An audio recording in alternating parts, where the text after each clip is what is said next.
Roller coasters are one of my interests, and as you may have noticed on my channel, I love Disney World. So I thought I'd rank all the roller coasters in the resort in this video. Before we get started, I just wanted to say that my channel isn't mainly about roller coasters, as I do a bunch of other videos here. And I apologize for doing the top 9 list because that's how many roller coasters there are at Disney World. Just one roller coaster short for an appealing title for a video, Disney.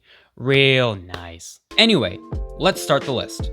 I'm Caleb Kent, vlogger, actor, content creator, and host of the Caleb Kent podcast, which you can watch on my channel or listen to on Spotify. But this is my top 9 roller coasters at Walt Disney World Resort. God, this title's irritating. Number 9, the Barnstormer. Not much to write home about this one. It's your average kiddie coaster you can find at your local amusement park, only it's got a bit more theming than usual. I've been on this ride multiple times now, but that was when I was 9 years old, during my first visit to Disney World. Haven't been on it since, as I'm almost 20 years old now, and don't feel the need to wait in a line that's nowhere near worth it for me. So, yeah. Number 8, Slinky Dog Dash. I've only been on this ride a few times since the wait times are always absurd for what it is. But what do you expect? This is a Toy Story franchise themed coaster at a Disney park. While the launches aren't much to rave about, it does have some moments of a little thrill, decent turns, and some pretty good views at its highest points. It's a great coaster to have for every kid who wants to conquer their fear of coasters. But seriously, I recommend getting Lightning Lane. The lines are not worth it. Number 7, Big Thunder Mountain Railroad.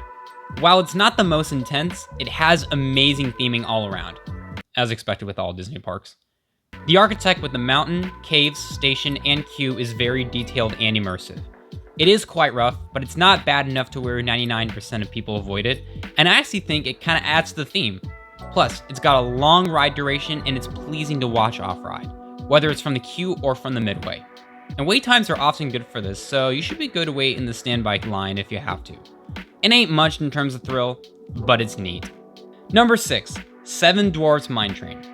During the fireworks show at the very end of the day or right after a thunderstorm, this ride is usually a walk-on. But the rest of the time, it has a line so long that individual lightning lanes are needed to skip the standby line. The magic of Disney, am I right, folks? Anyway, this ride isn't as detailed as Big Thunder Mountain Railroad, but it still looks great. It's smooth, and it actually packs a little bit of a punch and thrills in some moments, especially under the right conditions. The front is good, but the back is fun for the climactic drop towards the end.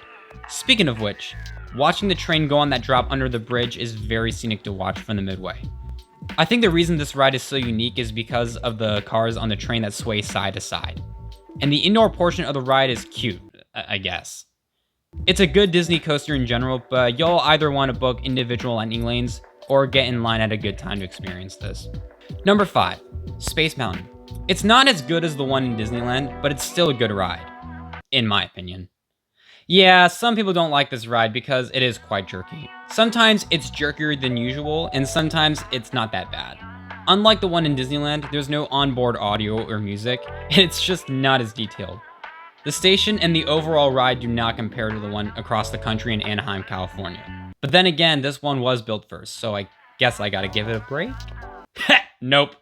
It's just not very immersive. But it's still a fun ride though. And while the top speed is actually slower than Big Thunder Mountain Railroad, it actually feels more thrilling because there's extra wind and you are in the dark.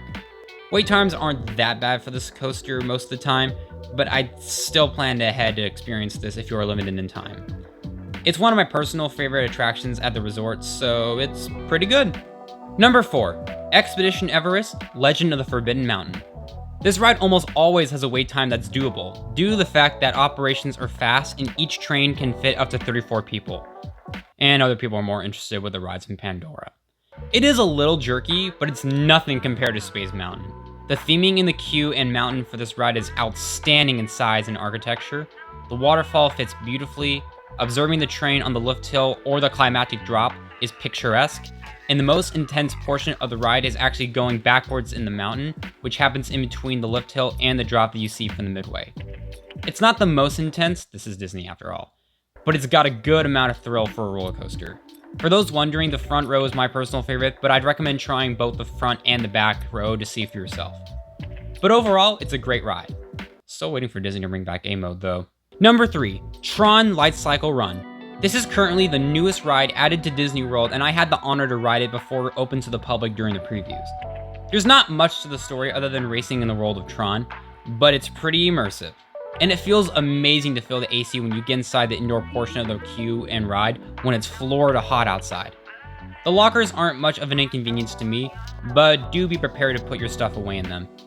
Even if there's not much of a story, all the lighting effects mixed in with the glass and in low light conditions look sick. And not to mention that there's onboard audio.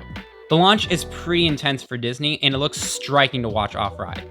If you want the best experience, the front row is where I'd recommend sitting, because that is where the wind is in front of you in the indoor portion, and it's where you really feel the launch. The overall ride is pretty fun, and there's not that much to really complain about. Except that this ride breaks down quite a bit during the day usually, and the virtual queue gets very long. Yeah, I'd personally just recommend purchasing individual lightning lanes, because when your boarding crew for this ride gets called, you only have a 1 hour window to enter the queue. But yeah, other than that, Tron is pretty fun. Number 2, Rock and Roller Coaster starring Aerosmith. I just really like this coaster. There's an actual plot to the attraction, there's onboard audio playing songs by Aerosmith, it's intense enough for your average thrill seeker, the queue, pre-show, and station are convincing, the launch is as exciting as it looks, the effects in the dark are neat, and it's just a good ride. That being said, wait times for this ride haven't been ideal lately, but that might be based on the attendance in the park or lightning lane overload, or a mixture of both. Either way, it's nothing compared to Slinky Dog Dash or 7 Dwarfs. The front row is my favorite usually because of the wind in my face, but I also recommend trying out the back row because it really pulls you down, especially on its steepest and highest segments of track. The ride is smooth for the most part, but I think the back row is a bit rough, but you can handle it, or at least I can handle it. Other than that, not much else to complain about, and I think everyone should experience this attraction during their trip to Disney World. Number 1, Guardians of the Galaxy Cosmic Rewind. This is undoubtedly the best themed coaster I've ever been on. There's a full-out story on this ride, it's got good thrills in some moments, it's smooth like butter, it's got a good ride duration, the queue and station is done very well, and it's got a very cool pre-show that I won't spoil, or at least not in this video. There is a launch on this coaster, and while it doesn't compare to Rock and Roller Coaster or Tron, it is a backwards launch with these galaxy light effects. The most impressive part about this ride is that the cars on the train literally rotate by control. It is a bit nauseating to some, but it's not like a wild mouse coaster where it spins uncontrollably. Unless you are very sensitive to motion sickness, the rotation isn't rapid enough to make you puke, and all rotations are based on where the attraction wants you to face for the story and immersion of the ride. There's onboard audio with music and voiceovers from the Guardians of the Galaxy, Centurion Talmeric, and the villain Isan. And the soundtrack for the ride is just like life in a box of chocolates. You never know what you're gonna get. There are 6 songs that play at random on the ride.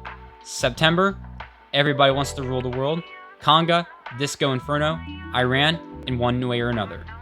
Unlike Tron, you can arrive later at the virtual queue after your boarding group has been called, and the wait time is usually under 30 minutes.